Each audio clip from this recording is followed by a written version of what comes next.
নমস্কার বন্ধুরা, সুলেখা রান্নাঘরে। তো চলো একটা সয়াবিনের পরোটা করে দেখাচ্ছি। সয়াবিন আর বেসন দিয়ে কিভাবে করছি আপনাদের সাথে শেয়ার করছি। দারুণ স্বাদের একটা রেসিপি করে দেখাচ্ছি। তা সয়াবিনের খুব প্রোটিন একটা পরোটা। তো পরোটাটা বেসন দিয়ে তৈরি হবে, কিভাবে করছি আপনাদের সাথে শেয়ার করছি। তো দেখো, প্রথম সয়াবিনটা গরম জলে ভালো করে ফুটিয়ে নিয়েছি, নিয়ে ভালো করে ধুয়ে নিয়েছি, নিয়ে এবার একটু চিপে নিচ্ছি, নিয়ে এটা ভালো করে পেস্ট করে নেব। নেবার পর কোনো অবস্থায় কিংবা জল দিয়ে হালকা একটু পেস্ট করে নেব। এটা দেখো পেস্ট করা হয়ে গেছে এরকমই। তো এখানে দেখো আটা নিয়েছি, এমনি ঘরোয়া যে আটা আসে। আর আটার সাথে দেখো আমি এরকম মেজারমেন্ট কাপের 2 কাপ আটা নিয়ে নিলাম। নিয়ে আটাটাকে একটু চেলে নেব। আটাটাকে চেলে নিয়েছি। তা দেখো এখানে আবার একটা মাঝারি মেজারমেন্ট কাপের নিয়ে নিলাম বেসন। তা দেখো একটা ছোট একটা বড় এরকম মাপ করে নিয়ে নিয়েছি। এরপরে সয়াবিনটা ওমিতে দিয়ে দিচ্ছি ঢেলে। তারপরে অল্প একটু একটা ছোট পেঁয়াজ কুচো কুচো করে নিয়েছি গেটারে ভালো করে।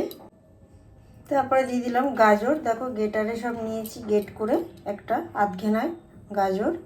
এখানে দেখো ক্যাপসিকাম আর এখানে বিনস ভালো করে গেটারে চাপ দিয়ে ভালো করে গেট করে নিয়েছি একদম।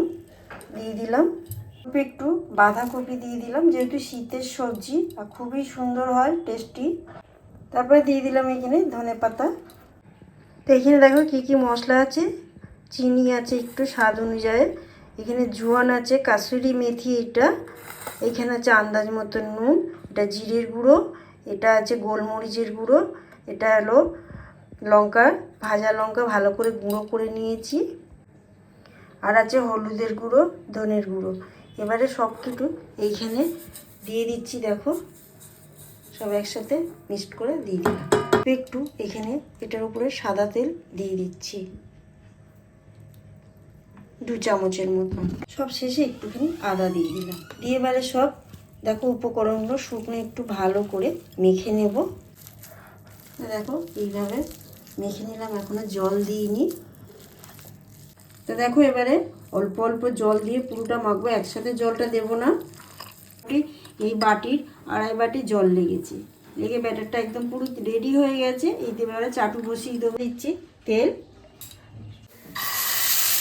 গ্যাসটাকে যখন এই ব্যাটারটা দেবে তখনই গ্যাসটাকে একটু সিমে রেখে দেবে।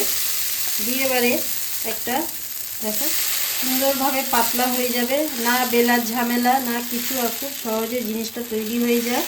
সবজিগুলো থাকলে এখন আর শীতকালে এই সবজি খুবই পাওয়া যায় সব বাড়িতেই। তাই এইভাবে একবার বানিয়ে অবশ্যই দেখবে। এইভাবে দেখো খুন্তির সাহায্যে পুরো একদম জিনিসটা রুটির মতন পুরো হয়ে যাচ্ছে, আর পাতলা হবে সুন্দর। দেখো একদম উল্টে দিচ্ছে আর কত সুন্দর পাতলা হয়েছে। দিয়ে এবারে আরেকটা এগুলো পুরো সব এইভাবে তৈরি করে নিলাম, একদম সব পুরো একদম রেডি হয়ে গেছে। সুন্দর নরম হয়েছে একদম, পরোটাটা বোঝাই যাচ্ছে। আর একদম মানে একেবারে পুরো টিফিনে খুবই সুন্দর হয়। আর এইখানে আমি ব্যবহার করেছি এক ধরনের চাটনি আর দই। আর দেখে যদি ভালো লাগে অবশ্যই চ্যানেলটাকে সাবস্ক্রাইব করবে, লাইক করবে, কমেন্ট করতে ভুলবেন না।